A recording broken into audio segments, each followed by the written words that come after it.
The emergency room doors slammed open as doctors rushed my 12-year-old son, Ethan, towards surgery.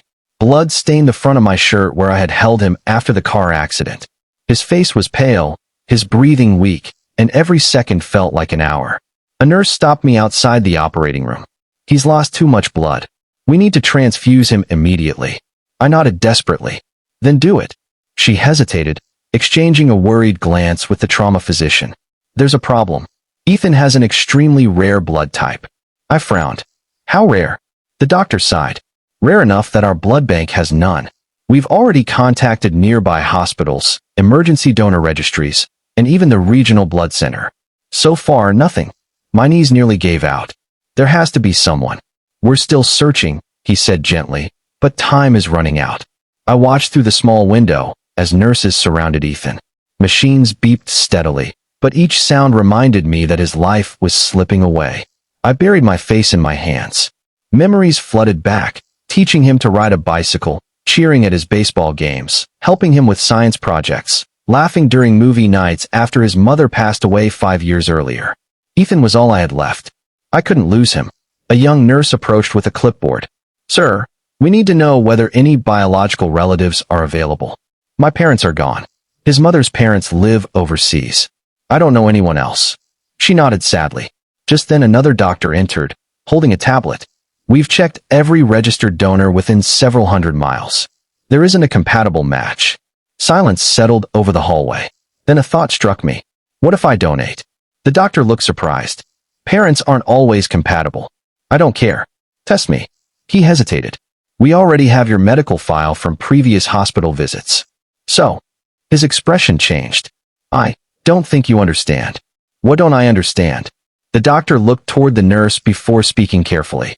"According to Ethan's birth records, your blood type shouldn't be compatible." I stared at him. "There must be a mistake. We're simply looking at the medical information. I've been his father since the day he was born. Test my blood." Something in my voice convinced him. Within minutes, a technician drew my blood. The hallway became painfully quiet. Everyone waited. 10 minutes later, the laboratory doors burst open. A technician hurried toward the doctors carrying fresh results. She whispered something.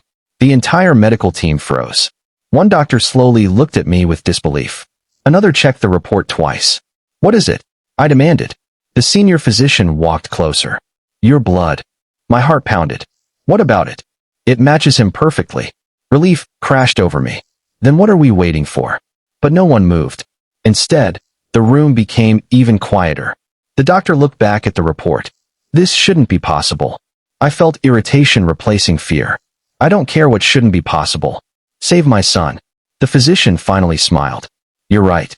Within minutes, I was lying beside Ethan in the donor room, connected by tubes carrying the blood he desperately needed. I looked over at his unconscious face.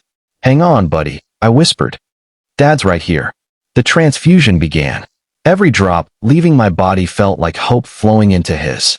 Hours later, the surgeon finally emerged. The exhausted expression on his face softened. The surgery was successful. I could barely breathe. And the transfusion? It stabilized him just in time. Tears filled my eyes for the first time that day. "Can I see him?" A few minutes later, I entered the recovery room. Ethan's eyes were still closed, but the color had returned to his cheeks. The monitor beeped steadily. A nurse adjusted his blanket. "You gave him exactly what he needed." I smiled weakly. "I only did what any parent would." The senior doctor stepped inside carrying the lab report. "I owe you an explanation." I looked up. The old hospital records contained a typing error made years ago. Everyone trusted the original paperwork without questioning it. "Your new test confirmed that you and Ethan share the same rare blood type." So all that silence. We realized that a simple clerical mistake nearly prevented us from testing the one person standing closest to him. He paused before continuing. "Today, your insistence saved your son's life." I looked at Ethan, listening to the steady rhythm of his heartbeat echo through the room.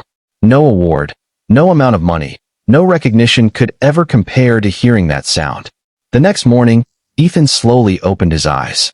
He smiled weakly. "Did I miss baseball practice?" I laughed through tears.